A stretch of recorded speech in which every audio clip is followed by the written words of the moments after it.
So I wrote a historical paper. I titled it The Evolution of Social Standards: How the Ideal Man in the Middle Ages Deviated from Roman Times. So, in the beginning, a little bit about me. My name is Aryahi Kalanuria, but I do go by Ari because that seems to be easier for people. And I'm from Pennsylvania. I live about an hour outside of Philadelphia, so I grew up around that city. I love mock trial. I really enjoy like the legal aspect of things, but I'm also a huge history nerd. And I also engage in like local nonprofits and stuff for charity work, and I'm very connected to my culture. So I am Indian American, and I help spread awareness about like our cultural events in my community. So ever since I was little, like history just spoke to me, and well, you'll hear about how much I got interested into specifically European history. So my essay, as seen in the title, discusses two different time periods: the Roman era and the Middle Ages. I wrote this essay actually because of my AP European history class, which seems odd because like it's an AP class, but I honestly loved it so much. And I had the privilege to work with John Neiman, who is a professor from the University of California. He has a PhD in British literature. So, for the introduction, what is my essay about? The short answer is a comparison between the stereotypical warrior during the Roman era and the medieval period.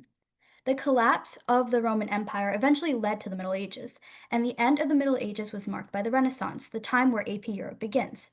As we did some background into our course, we had to do some minimal research on these two time periods to see how they impacted the Renaissance. I was already captivated by both eras, and as we had gone over them in my seventh grade history class. Long story short, I knew that this is what I wanted to conduct my research on, and this is how my piece began. Sorry. To be more specific, I utilized two different texts: Sir Gawain and the Green Knight and the Aeneid.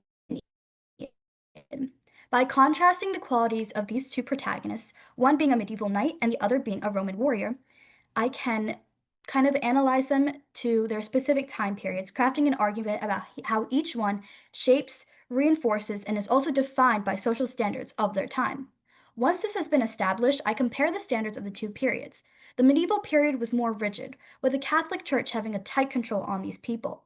The Romans valued brutality and physical strength, and while the conformist norms did exist, society was not as controlling. I had about five body paragraphs, not including the conclusion and the intro. So this is a little bit more in depth about what each one is about. My first body paragraph is centered on analyzing the Aeneid, specifically his physical strength. Aeneas is a warrior, one who was defeated during the Trojan War and lost almost everything and everyone he loved. Regardless of his defeat, he fits the standard of a masculine Roman soldier, even before the existence of the Roman Empire, which, according to mythology, Aeneas founded. He dominates the battlefield and is a natural, not only because of his physical strength, but his mental strength as well, or intelligence. I also use additional sources to help solidify this claim. Again, I'm analyzing the physical strength and the mental strength of the protagonist, how he's like an epitome of a traditional Roman warrior. My second paragraph is also on Aeneid, and this is the second and final one on him, focusing on establishing Aeneas as a natural leader, with how he carries himself and continues to fight for himself and his remaining companions, despite everything that has been thrown at him. His misfortune helped him grow into the position. He was ruthless, but also human. He felt heartbreak and sometimes committed acts without any emotion. In the end, he is no different from any other powerful leader. He couldn't escape trouble even after the tragic Trojan War. He pushed and tried his hardest to persevere despite everything. Even in the Mediterranean, as according to the mythology, he was attacked by Greek gods, he continued to push through and eventually made it to the coast of Libya. So my third body paragraph, I switched focus over to Sir Gawain in the Green Knight, which is written in the medieval period.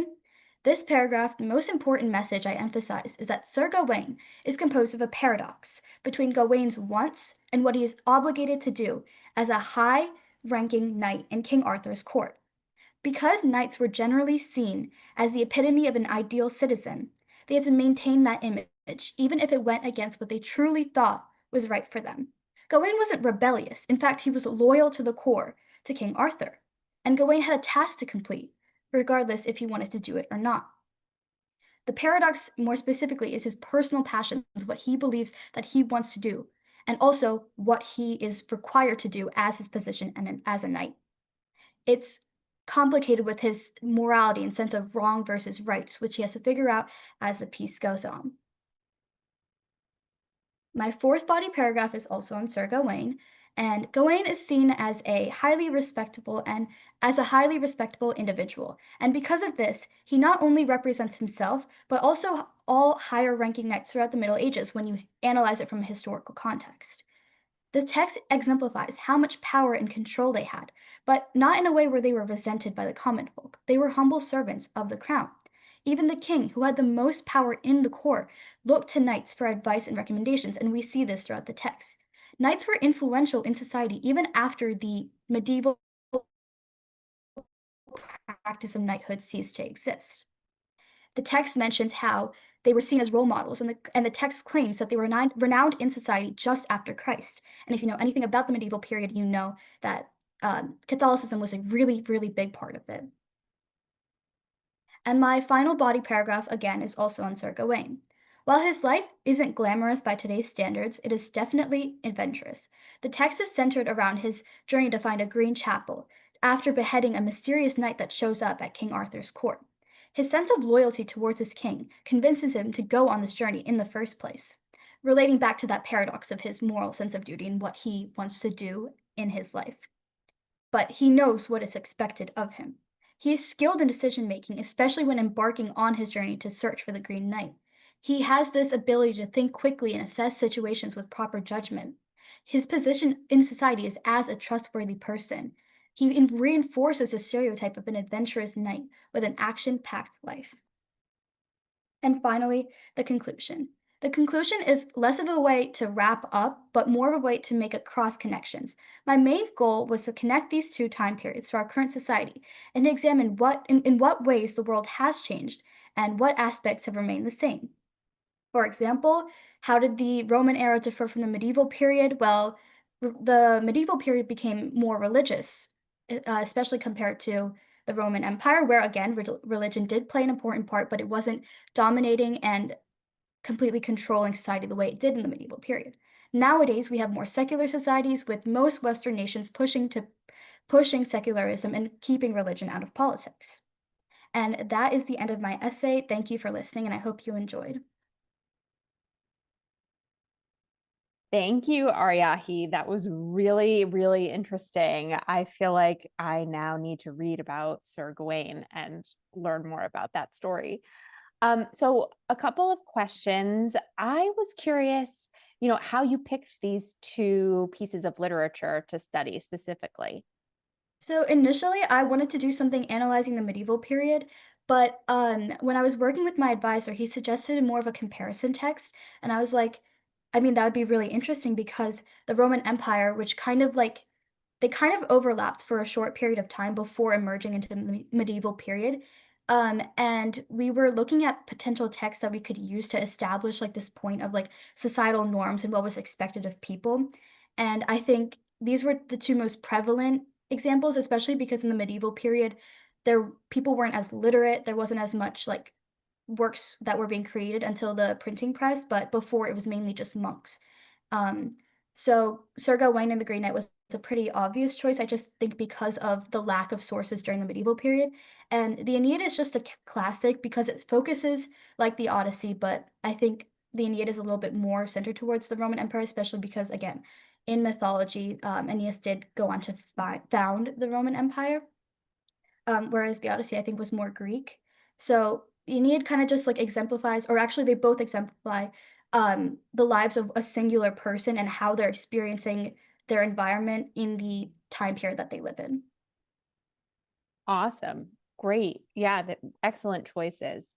So I have a couple questions also, more geared towards what you spoke about in your conclusion, how these ideals shape how we view a modern man. So if you had to compare these historic ideals of masculinity to modern ones, what echoes or differences stand out to you the most? So there's definitely been, at least if you look at it generally, the idea of masculinity isn't as like prevalent anymore because people are rightfully so fighting for more like egalitarian, equal societies. Still, the concept of like a muscular, strong, protecting, domineering man is still very, very prevalent in society. So we still think about that a lot. Not saying that's very like, I mean, everyone has their personal opinions on that, but that traditional concept of a man working to provide and all of that, that part of that continues to remain in certain parts of the world. But I think as in Western society, we've kind of moved away from that in a way where women are also becoming more like that, not masculine, but in that more like providing and everyone doing things for themselves in a more like individualistic aspect. Whereas I think you can say in the medieval period is a little bit more collectivist. Mm, fascinating. And then to kind of flip my previous question on its head, what do you think we in our modern society could learn from how the Romans or people in the Middle Ages defined the ideal man? Um, I think it's difficult to say because I mean women were so like oppressed during that point that like I don't think it's fair to say we could. But the aspect there was more of like a care towards like family, again, more collectivist, and I think we can Hmm. learn from that a little bit in a way where we're not just looking out for yourself, but also looking out for like your family and immediate close friends and everything like that. Wonderful. Thank you so much, Aryahi. That was a really, really wonderful presentation.